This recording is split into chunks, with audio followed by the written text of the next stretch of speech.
अस्सलाम वालेकुम। ये वीडियो जो है ये जो जॉब कट स्टाइल है ना उसको एक्टिव या इनएक्टिव करने के बारे में है। तो आपने क्या करना है, आपने प्रोडक्शन पे क्लिक करना है।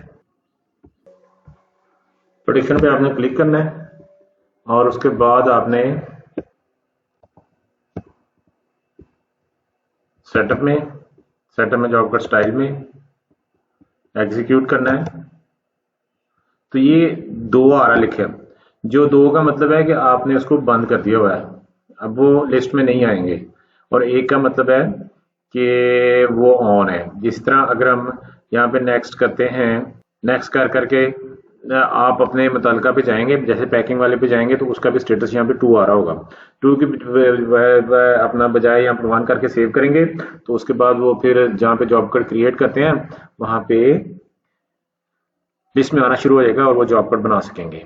तो इस तरह आप किसी भी जॉब कट स्टाइल को एक्टिव और इनएक्टिव कर सकते हैं। Okay, thank you, Allah Hafiz.